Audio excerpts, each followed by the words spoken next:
ഗൃഹാങ്കണ വായനാ സദസ്സ് നടത്തി. മൈനാഗപ്പള്ളി ഇടവനശ്ശേരി കവിത ആർട്സ് ആൻഡ് സ്പോർട്സ് ക്ലബ്ബാണ് വായനാ സദസ്സ് സംഘടിപ്പിച്ചത്. മൈനാഗപ്പള്ളി ഇടവനശ്ശേരി കവിത ലൈബ്രറി ആർട്സ് ആൻഡ് സ്പോർട്സ് ക്ലബിന്റെ നേതൃത്വത്തിലാണ് ഗൃഹാങ്കണ വായനാ സദസ്സ് സംഘടിപ്പിച്ചത്. കവിതാ ഗ്രന്ഥശാല സംഘടിപ്പിക്കുന്ന 25 ഗൃഹാങ്കണ വായനാ സദസ്സുകളുടെ ഭാഗമായാണ് പരിപാടി നടത്തിയത്.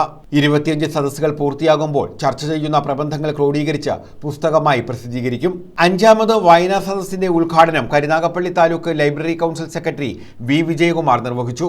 5ാം ക്ലാസ്സിന്റെ മലയാളം പുസ്തകത്തിൽ നമ്മളൊരു മയിൽപ്പീലി വെച്ചിട്ടുണ്ട്. ആ മയിൽപ്പീലിക്ക് നമ്മൾ തെങ്ങിൻ കൊത്തൊന്നും തീറ്റ കൊടുത്തു. ആ മയിൽപ്പീലിയെ നമ്മൾ മാനം കാണിച്ചിട്ടില്ല, ചത്തുപോകുമെന്ന് ഭയന്നിട്ട്. എന്തിനാണ് മയിൽപ്പീലിയെ നിങ്ങൾ സൂക്ഷിച്ചു വെച്ചത്? മയിൽപ്പീലി എന്തെങ്കിലും പ്രസവിച്ചാലും മയിൽപ്പീലി പ്രസവിക്കില്ല എന്നും മയിൽപ്പീലി ആഹാരം കഴിക്കില്ല എന്നും മയിൽപ്പീലി മാനം കണ്ടാൽ ചത്തുപോകില്ല എന്നും അറിയാനുള്ള സയന്റിഫിക് ടെമ്പർ നമുക്കുണ്ട്, ശാസ്ത്രാവബോധം. പക്ഷെ അത്രമേൽ കാൽപ്പനികമായ ഒരു സ്വപ്നം സൂക്ഷിച്ചു വെച്ചിരുന്നവരാണ് മലയാളികൾ.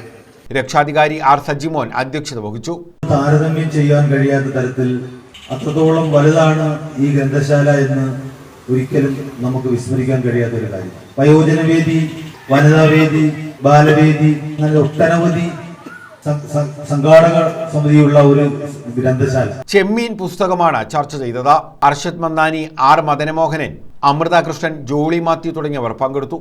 News bureau, Sasthamkotta.